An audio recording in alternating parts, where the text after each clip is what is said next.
Apollo's Tree by Samantha Moore.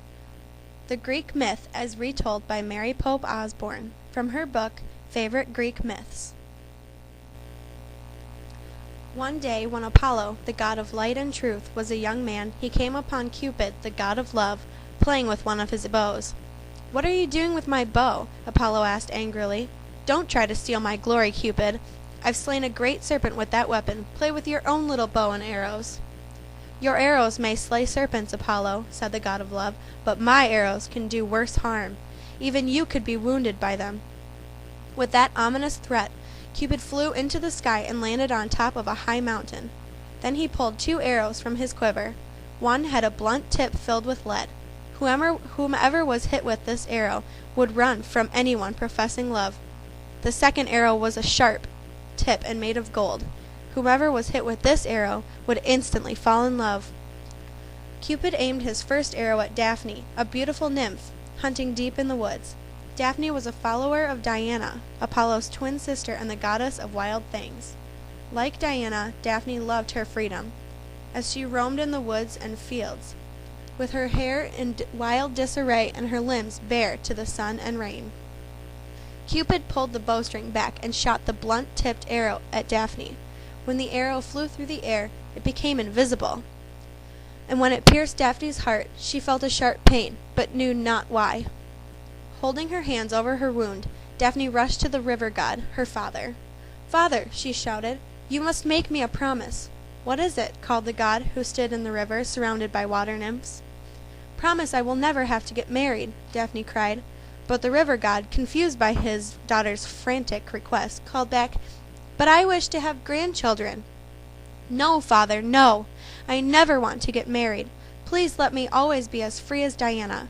"But I want you to marry," cried the god. "No!" screamed Daphne. She beat the water with her fists, then rocked back and forth and sobbed. "All right," shouted the river god. "Do not grieve so, Daphne. I promise I'll never make you marry." "And promise you'll help me escape my suitors," cried the huntress. "I promise I will," cried the river god. After Daphne secured this promise from her father, Cupid aimed his second arrow, the sharp gold-tipped one, at Apollo, who was wandering in the woods. Just as the young god came upon Daphne, Cupid pulled back the tight string of his bow and shot the golden arrow into Apollo's heart.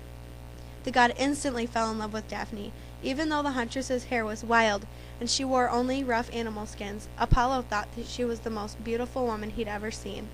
"Hello," he cried. But Daphne gave him a startled look, then bolted into the woods like a deer. Apollo ran after her, shouting, "Stay! Stay!" But Daphne fled as fast as the wind. "Don't run, please," cried Apollo.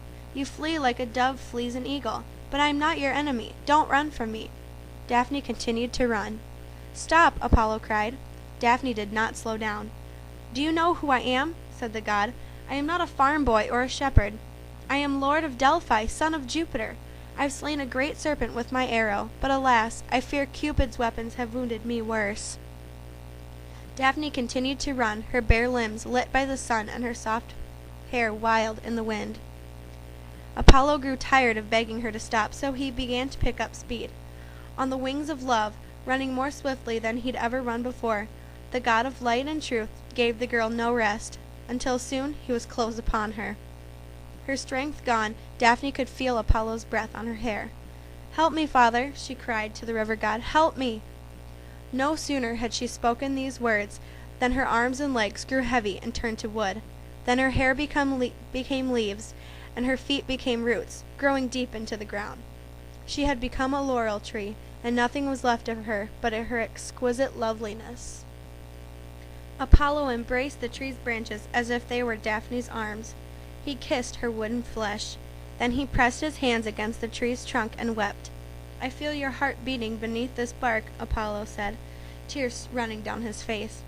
"Since you can't be my wife, you'll be my sacred tree.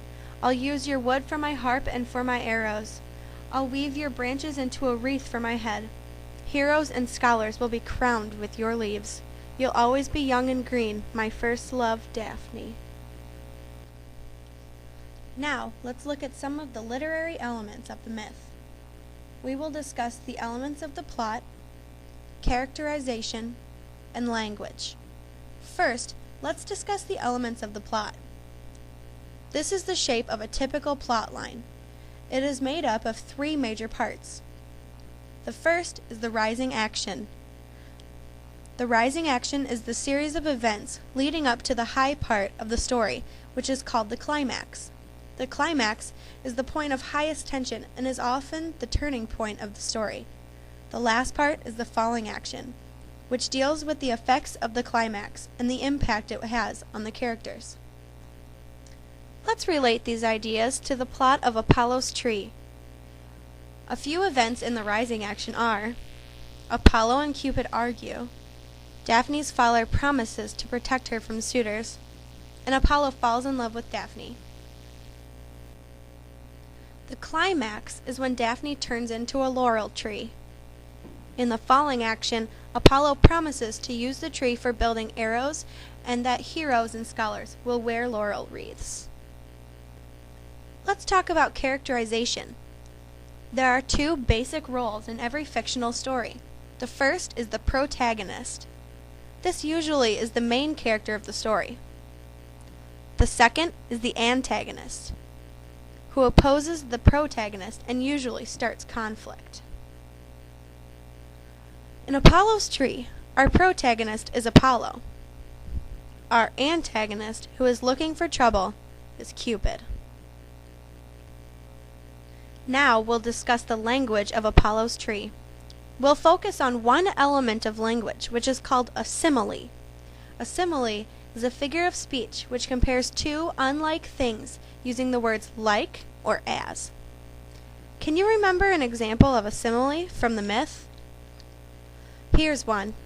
You flee like a dove flees an eagle. This quote, spoken by Apollo, compares Daphne to a dove and himself to an eagle. We've discussed the elements of the plot, characterization, and the language of the Greek myth Apollo's Tree.